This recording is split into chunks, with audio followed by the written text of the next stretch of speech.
Are you? What do you do? And why are you here at IDC?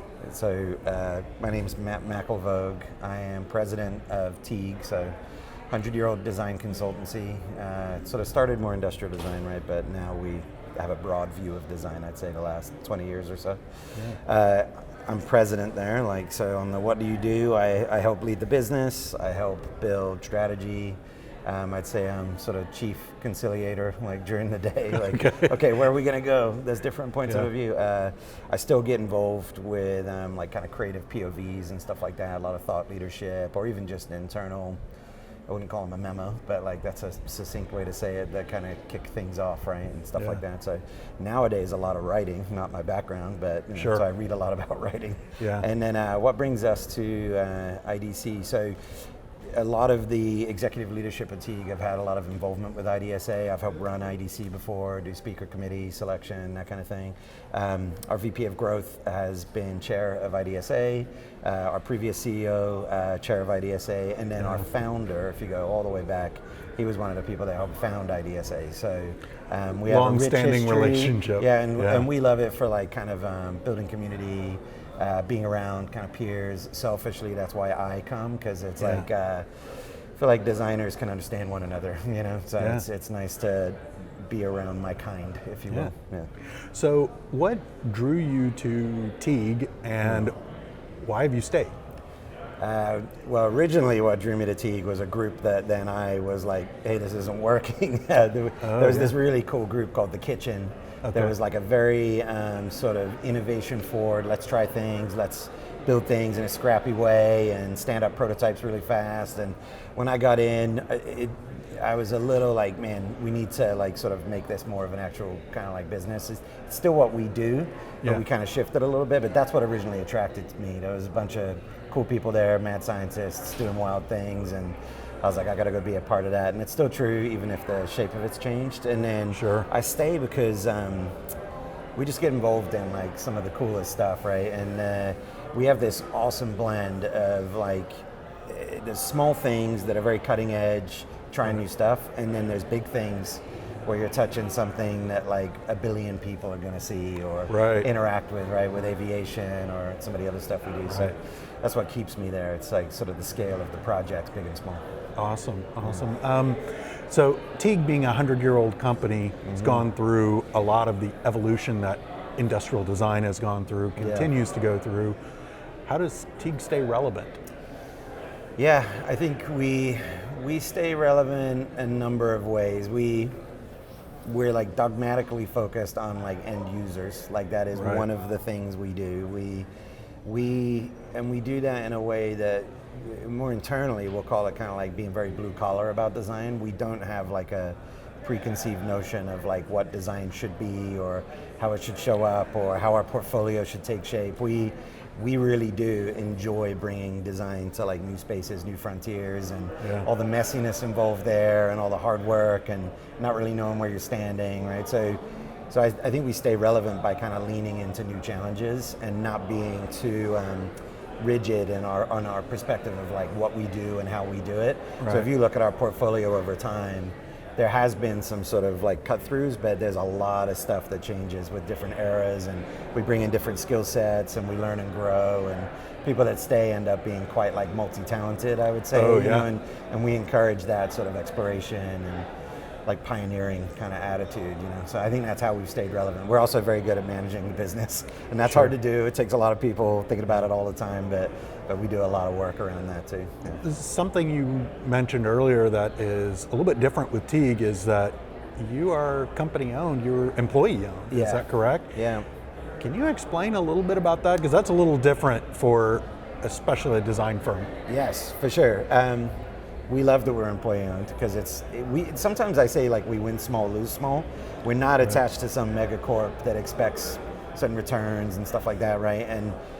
But we also don't have all of those additional superpowers, that kind of thing. But I think it is it's been for us a blessing, and it's taken different forms over the years. There's been times when individuals do own the majority of Teague, and it's employee, but it's a couple of people. There's been times where a larger group has owned it, and then now, last couple of years, we became a employee share ownership program company.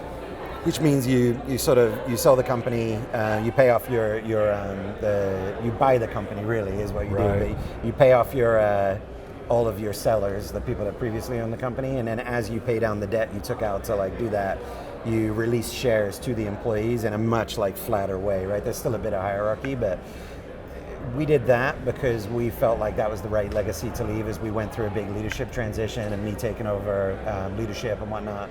We felt like that was the right way to kind of move away from sort of a group of people owning it to like, hey, how do we share this amongst the crew again? Yeah. And we're leaning into that. We're a couple of years into that now. It's been good. It takes, we joke it takes someone hearing how this works sort of 7 or 8 times for it to finally click, but we are now getting the kind of questions that we hope we would around like a shared feeling of ownership and responsibility for the company, which people have always felt. There's just a new edge to it. So that's, we've kind of protected that and we believe in that. Great. How do, now that you have multiple owners and multiple stake in it, the shared values amongst your employees, how do you retain a central shared value? Yeah, there's a couple of things in there. Maintain it is, I'd say, we don't talk about this like openly, but we try to empower everyone to feel a level of ownership about like how they approach things, how they do things. Yeah. And the shared values really come through, I think, like meticulous hiring. Like we're very careful on who we hire.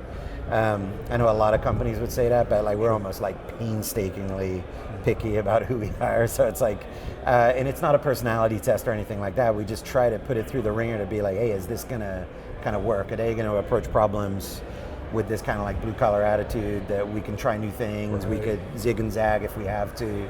So I think the people is probably how we kind of like maintain it. And then there are like philosophies we sort of adhere to that are spoken about a little bit more. So one is like, we call it thinking through making. Think about authenticity. I think it's a very authentic way, a very vulnerable way to approach design. It's that, early on every project, you're expected to stand things up and get real feedback, right? Yeah. So we do a lot of research, we do a lot of testing.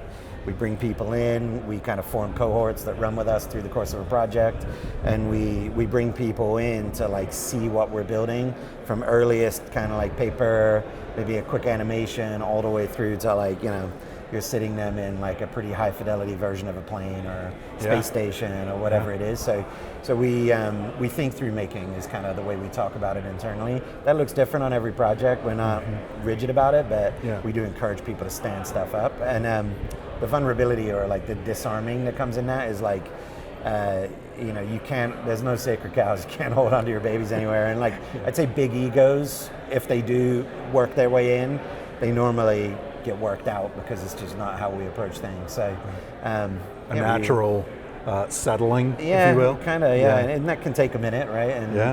And normally someone realizes, hey, it's not my space or whatever. But that's kind of why you have to be extremely particular. Is it's not as easy to just get rid of big personalities or problems that fit within personnel. Especially when they're partial owners. 100%. Yeah, we try to be very careful because of all the things that you're saying, right? And we don't want it to disrupt the group or whatnot. So, I don't want us to sound. It's not an elitist thing at all. It's like we hire people all the time. But we try to be very careful about kind of how we build the teams and all that. It's a different model. Yeah. And good, bad, or indifferent, there's a lot of firms that will hire knowing that it's a volume mill to get the right person, rather than we're going to take the time up front and make sure that person fits so they become a better part of a bigger team. Of the group, and we're always innovating, like kind of who we bring to the events, like how we do the interview loop, So we're always experimenting with that too, which is kind of fun, trying new things just to see if we can learn something about somebody. Great. A lot of network hiring, like anywhere, right? But, so is there anything you're looking forward to out of the conference? I know you guys are supporting our opening party this evening. Yeah. And is there something that you're looking forward to seeing? For me, like I mentioned it maybe right before we got on, or right at the beginning, but it's, I do just enjoy being around a bunch of peers, Like I don't think of what we do as like a lofty thing always, right? But I do think of like life as a designer as a little like angsty. It's like like really good designers can't help but like look at everything and be like, oh, we could fix that, or we could, even if it's not your area, right? Like, yeah, it is. It's a curse in some ways, or at least I try to explain that to my partner, my friends, and they're like, dude, you have a cool job, you know? And I'm like, yes, but it's angsty. So I think, you know, when I'm at events like this, I am maybe selfishly always looking for a bit of camaraderie, or hearing that other people are facing similar problems. I think it's going to be very interesting to hear how people are like integrating AI. I just watched a talk where they were highlighting that, you know, there's a shift from sort of the way we have been using AI to now maybe thinking of it as a means to build tools when we see opportunities. Right. That's like a line I've been preaching, so I'm interested in seeking her out and kind of saying, hey, talk to me more about that. So yeah, it's camaraderie, I think, like when I'm at an event like this. That's and great. Maybe a little affirmation that we're not alone in like what we're dealing with. Yeah, that's great. Yeah. Matt, thank you so much for spending time talking with us. I appreciate it. And thank you for supporting IDSA. Yeah, thank you. I'll catch you later. Cheers.